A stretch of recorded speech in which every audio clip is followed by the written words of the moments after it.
திடுக்கிடும் அதிர்ச்சியான செய்தி ஒன்று நமக்கு கிடைத்திருக்கிறது. சூப்பர் ஸ்டார் ரஜினிகாந்த் அனுமதியை பெற்று ரஜினிகாந்த் கட்டுப்பாட்டில் இயக்குவது ரஜினிகாந்த் மக்கள் இயக்கம். இது என்னன்னா, இந்த அறிக்கையை வெளியிட்டிருப்பது PRO ரியாஸ். இது உறுதி செய்யப்பட்ட செய்தி. ரஜினிகாந்த் அனுமதியோடு வந்திருக்கிறது. ரஜினிகாந்த் எனக்கு சேர்ந்து வாழ்வதற்கு பிடித்திருக்கிறது. என்ன பண்ணிட்டாங்கன்னா, அவருடைய வேட்புமனுவை செல்லாதாக்கி விட்டார்கள். திமுகவும் அதிமுகவும் இணைந்து அவருடைய வேட்புமனுவை செல்லாதாக்கி விட்டார்கள். இப்ப அதே மாதிரி ஒரு சிக்கல் தமிழக வெற்றி கழகத்தினுடைய சொத்துக்கள், அவருடைய மனைவி சங்கீதா விஜயுடைய சொத்துக்களை அவருடைய விவாகரத்து மனு ஏப்ரல் 20ஆம் தேதி தான் கோர்ட்டுக்கே வருது. அதுக்கு சங்கீதா விஜயுடைய அனுமதியும் அங்கீகாரமும் வேணும். இவர்கிட்ட சங்கீதாவுக்கு எந்தெந்த இடத்துல சொத்து இருக்குன்னு தெரியாம போயிட்டு வச்சுங்க, அதுல ஏதாவது தவறு பிழை ஏற்பட்டே ஆனால் அதை தோண்டி பிரிவி அதிமுக காரங்களோ திமுக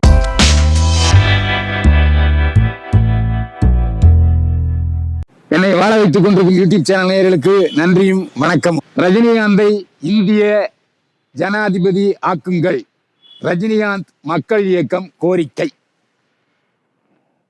அரசியலில் எனக்கு விருப்பமில்லை, அரசியலிருந்து ஓய்வு பெறுகிறேன் என்று சூப்பர் ஸ்டார் ரஜினிகாந்த் அறிவித்தார்.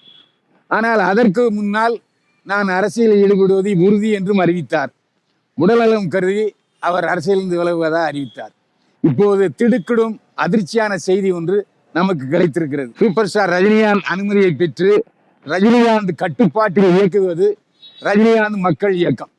இந்த மக்கள் இயக்கத்தின் சார்பில் ஒரு கோரிக்கை மனு இந்திய ஜனாதிபதி, இந்திய பிரதமர் ராகுல் காந்தி, பிரியங்கா காந்தி, சோனியா காந்தி, அப்புறம் பாராளுமன்ற உறுப்பினர்கள், சட்டமன்ற உறுப்பினர்கள் அத்தனை பேருக்கும் ஒரு கோரிக்கை எடுத்திருக்கிறது. இந்த கோரிக்கை என்னன்னா, சூப்பர் ஸ்டார் ரஜினிகாந்தை இந்திய ஜனாதிபதியாக ஒரு மனதாக தேர்ந்தெடுங்கள் என்ற கோரிக்கை எடுத்திருக்கிறது. இதற்கு காரணம் என்ன மக்கள் இயக்கம் சொல்கிறது என்று சொன்னால், ரஜினிகாந்த் எளிமையானவர், பண்பானவர், தைரியமானவர், நடுநிலையானவர் என்று ரஜினிகாந்த் மக்கள் இயக்கம் ரஜினிகாந்துக்குள்ள தகுதிகளை சொல்கிறது. ஆனால் நாம் தெரிந்தவரை அவர் இந்தி பேசுவார், உருது பேசுவார், மலையாளம் பேசுவார், தமிழ் பேசுவார், கன்னடம் பேசுவார், தெலுங்கு பேசுவார், தமிழ் பேசுவார். இந்திய ஜனாதிபதிக்கு எல்லா மொழிகளும் தெரிந்திருக்க வேண்டிய கட்டாயம் இல்லை என்று சொன்னாலும் எல்லா மொழிகளிலும் பேசக்கூடிய வல்லமை படைத்தவர் ரஜினிகாந்த். அது மட்டுமல்ல, நடுநிலையாளர். அவரை தேர்ந்தெடுப்பது நிச்சயமாக இந்தியாவுக்கு மிகப்பெரிய பெருமையை சேர்க்கும். ரொனால்டு ரீகன் அவர் சினிமா நடிகர், முதலில் அமெரிக்க ஜனாதிபதி ஆனார். அதுக்கப்புறம் சூப்பர் ஸ்டார் அவர்கள் இந்திய ஜனாதிபதியாக பதவியேற்பாரே ஆனால் அது மிகப்பெரிய சினிமாவுக்கு கௌரவமாகும். இது என்னன்னா, இந்த அறிக்கையை வெளியிட்டிருப்பது PRO ரியாஸ். இவர் ரஜினிகாந்துடைய அங்கீகாரம் பெற்ற PRO. அது மட்டுமல்ல, ரஜினிகாந்த் கலந்து கொள்கிற எல்லா நிகழ்ச்சிகளிலும் பக்கத்தில் நிற்பார். எனவே இது உறுதி செய்யப்பட்ட செய்தி. ரஜினிகாந்த் அனுமதியோடு வந்திருக்கிறது. ரஜினிகாந்த் இந்திய ஜனாதிபதி ஆவதற்கு ஆசைப்படுகிறார், விருப்பப்படுகிறார் என்பதுதான் இதன் அர்த்தம். மும்பையை காலி செய்கிறார் பிரபுதேவா. இந்திய சினிமாவில் மிகப்பெரிய இயக்குனராகவும் நடன இயக்குனராகவும் தமிழில் நடிகராகவும் வலம் வந்தவர் பிரபுதேவா.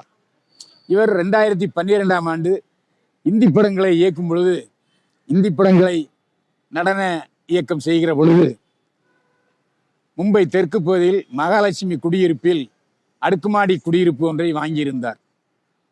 34வது மாடி 33வது மாடியில் உள்ள அடுக்குமாடி குடியிருப்பு இது. அங்கு அந்த குடியிருப்பில் தங்கி கொண்டுதான் மும்பையில் இந்தி படங்களை நடன இயக்குனர் பணி செய்தார் பிரபுதேவா. இப்போது அவருக்கு நடன இயக்குற வாய்ப்பு குறைந்து விட்டது. இதன் காரணமாக அவர் மும்பையை காலி செய்ய முடிவு செய்து விட்டார். மும்பை தெற்கு பகுதியில் மகாலட்சுமி அடுக்குமாடி குடியிருப்பை 2012ஆம் ஆண்டு வாங்கினார். இப்போது அந்த அடுக்குமாடி குடியிருப்புகளை 14 கோடியே 60 லட்சம் ரூபாய்க்கு விற்று விட்டார்.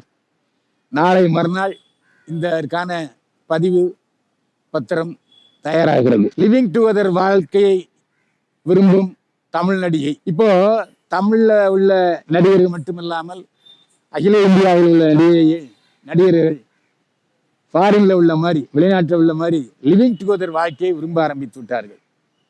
அதை சிலர் ஓப்பனாக சொல்லி வருகிறார்கள். சமீபத்திலே ஐஸ்வர்யா லட்சுமி என்ற ஒரு நடிகை பேட்டியில் ஒரு அதிர்ச்சிகரமான தகவலை தெரிவித்திருக்கிறார். இவர் ஜெகமே தந்திரம், பொன்னியின் செல்வன், தக் உள்ளிட்ட பல படங்களில் நடித்திருக்கிறார். ஐஸ்வர்யா லட்சுமி சமீபத்தில் ஒரு பேட்டி அளிச்சிருக்காரு. அவர் என்ன சொல்றாருன்னா, எனக்கு சேர்ந்து வாழ்வதற்கு பிடித்திருக்கிறது. ஒருவர் பிடித்திருந்தால் அவருடன் சேர்ந்து உடலுறவு கொண்டு சந்தோஷமாக வாழ வேண்டும். திருமணம் செய்து கொள்ளவே கூடாது. திருமணத்தில் எனக்கு நம்பிக்கை இல்லை என்று சொல்லி இருக்கிறார் ஐஸ்வர்யா லட்சுமி.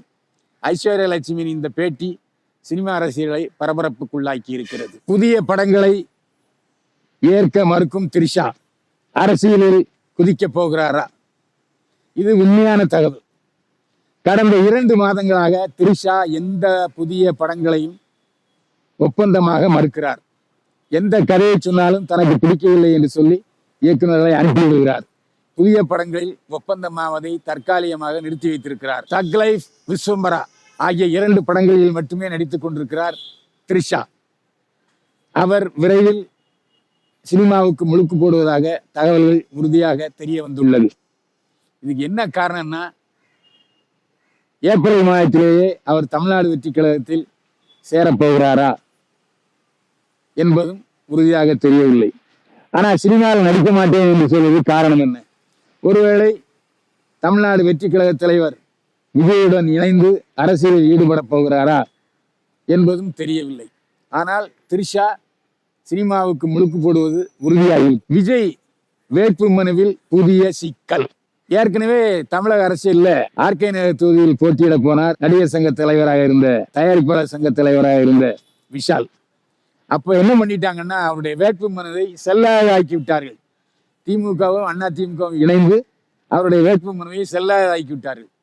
இப்ப அதே மாதிரி ஒரு சிக்கல் தமிழக வெற்றி கழக தலைவர் விஜய்க்கும் வரும் என்று பேசப்படுகிறது. என்னன்னா, விஜய் தன்னுடைய வேட்பு மனுவில் அவருடைய சொத்துக்கள், அவருடைய மனைவி சங்கீதா விஜயுடைய சொத்துக்களை தாக்கல் செய்ய வேண்டும். ஆனா எதுக்காக தாக்கல் செய்ய வேண்டும் என்று சொன்னால், சங்கீதாவுடைய விவாகரத்து மனு ஏப்ரல் 20ஆம் தேதி தான் கோர்ட்டுக்கே வருது. அது வரைக்கும் அவருடைய அங்கீகாரமான மனைவி சங்கீதா விஜய் தான். அதனால விஜய் தன்னுடைய வேட்பு மனுவில் கண்டிப்பாக அவருடைய சொத்துக்கள் மட்டுமல்லாமல் சங்கீதா விஜய் பேருள்ள சொத்துக்களையும் அதில் பதிவு செய்ய வேண்டும். அதுக்கு சங்கீதா விஜயுடைய அனுமதியும் அங்கீகாரமும் வேணும். இவர்கிட்ட சங்கீதாவுக்கு எந்தெந்த இடத்துல சொத்து இருக்குன்னு தெரியாம போயிட்டு வச்சுங்க, அதுல ஏதாவது தவறு பிழை ஏற்பட்டே ஆனால் அதை தோண்டி பிரிவி அதிமுக காரங்களோ திமுக காரங்களை எடுத்து இந்த மாதிரி சங்கீதா விஜய் இங்கெல்லாம் சொத்து இருக்கு, அதை மறைச்சிட்டாருன்னு சொன்னா விஜய் வேட்பு மனு நிராகரிக்கப்படக்கூடிய அபாயம் இருக்கிறது. இதை அரசியல் நிபுணர் ஒருவர் நம்மிடம் தெரிவித்தார்.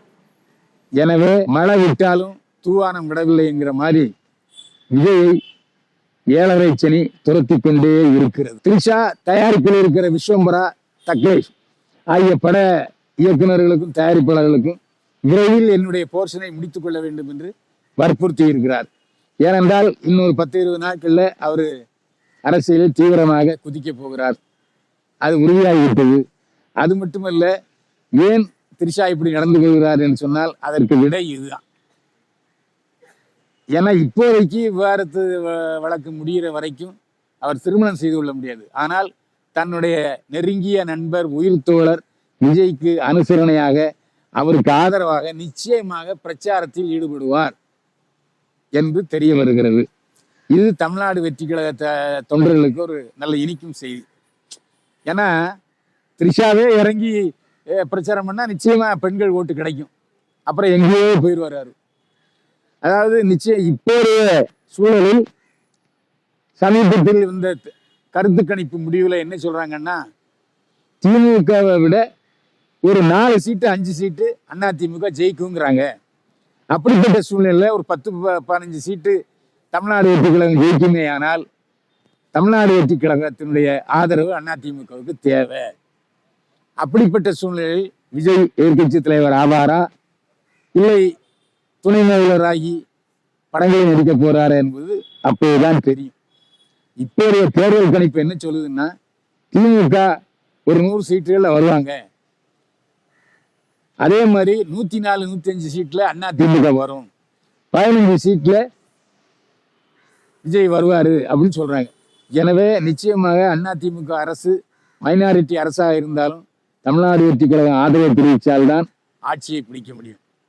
அதனால எடப்பாடி நிச்சயமாக விஜய் அரவணைத்துக் கொள்வார், அதுல எந்த சந்தேகமும் இல்லை.